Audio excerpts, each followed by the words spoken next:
PM Suryaghar Muft Bijli યોજનામાં આજે ભારત સરકાર દ્વારા મે મહિનાના month of solar under PM Suryaghar Muft Bijli યોજનાની ઉજવણી કરવામાં આવી રહી છે. કેન્દ્ર સરકારનો પ્રકલ્પ અને કાર્યક્રમ છે અને આના મુજબ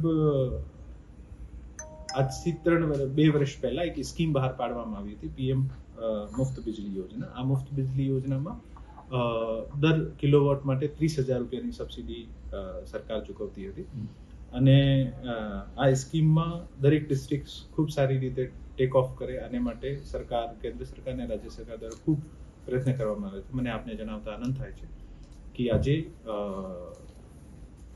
આ કાર્યક્રમ અંતર્ગત રાજકોટ જિલ્લાને રાષ્ટ્રીય સ્તરે દેશના જે ટોપ પરફોર્મિંગ ડિસ્ટ્રિક્ટ છે આમાં ઇન્ક્લુડ કરવામાં આવ્યું છે અને આજે પુરસ્કાર પણ મળશે.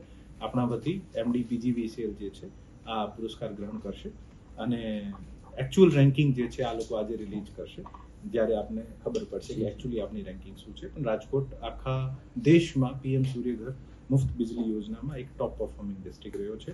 આ તમામ ઉપભોક્તાઓને હું ખૂબ ખૂબ ધન્યવાદ આપું છું કે આપ સરકારની આ સ્કીમમાં વિશ્વાસ વ્યક્ત કર્યો. માહિતીના ભાગ સ્વરૂપે આપણને ટોટલ 95,600 એપ્લિકેશન્સનો ટાર્ગેટ હતું. આ સામે આપણે 92,203 એપ્લિકેશન્સ લઈ લીધી છે. 92,203 એપ્લિકેશન લઈ લીધી છે. 72,309 મીટર ઓલરેડી કનેક્શન આપી દીધા છે, ઇન્સ્ટોલ કરી દીધા છે અને આ જે ઇન્સ્ટોલેશન કેપેસિટી જે છે આ 264 મેગાવોટની ઇન્સ્ટોલેશન કેપેસિટી આપણે પીએમ સૂર્યઘરમાં ઇન્સ્ટોલ હજુ સુધી કરી ચૂક્યા છે. અને ખાસ જણાવતા આનંદ થાય છે કે આપણને 641 કરોડ રૂપિયાની સબસિડી જે છે આ તમામ ઉપભોક્તાઓને આપી છે. ભવિષ્યમાં પણ આ સ્કીમ માર્ચ 2027માં પૂરી થાય છે. સો હું અપીલ કરું છું કે આમાં જે પણ રિમેનિંગ જે છે ઝડપથી આમાં સ્કીમ આવે આનો લાભ લઈ શકે છે.